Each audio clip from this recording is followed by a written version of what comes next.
मध्ये जन्मला, शेतकऱ्याच्या आस्था असलेला, शेती अर्थव्यवस्थेला कारखानदारीची जोड देणं किती जरूर आहे याची जाण ज्यांना समजली अशा व्यक्तीला आणि या दुष्काळी भागामध्ये, जिल्ह्याच्या भागामध्ये आज कारखानदारी उभी करून शेतकऱ्याच्या उसाला चांगला भाव देण्याचं काम जो करतो त्या बजरंग सोनवणींना मोठ्या मताने आज आपण या ठिकाणी विजयी केलं पाहिजे.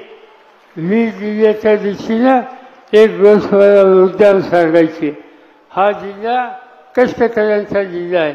हा जिल्हा पुरोगामी विचाराला पाठिंबा देणारा जिल्हा आहे. हा जिल्हा समाजाच्या सगळ्या घटकांना एकत्र ठेवणारा जिल्हा आहे आणि त्यामुळे आपल्याला समाजाच्या सगळ्या जाती धर्माच्या लोकांना एक ठेवलं पाहिजे.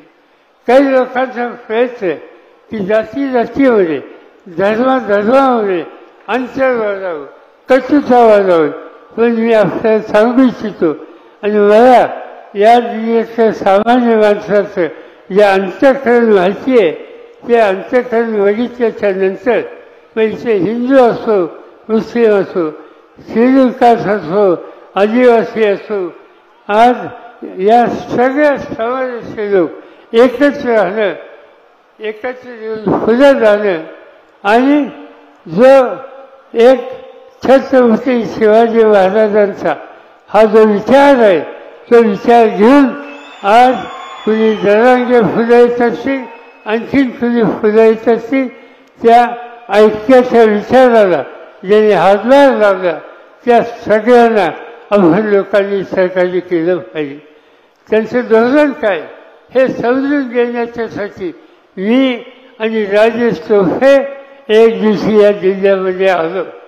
जरांगे फाटरांना भेटलो, त्यांना विचारलं तुमचं म्हणणं काय, आणि त्यांना एकच विनंती केली की तुम्ही या राज्यात जो कष्ट करतो, जो मेहनत करतो आणि शेतकऱ्यांच्या हिताची जपणी करतो, तो कोणत्याही धर्माचा, कोणत्या विचाराचा, त्या सगळ्यांना बरोबर घेऊन सामाजिक ऐक्य आपण मजबूत ठेवू आणि एक नवीन इतिहास या विविधच्या मार्फत करून सर्व देशाला त्या रस्त्याला आणू, त्याची तयारी ही आपल्या सगळ्यांची असली पाहिजे.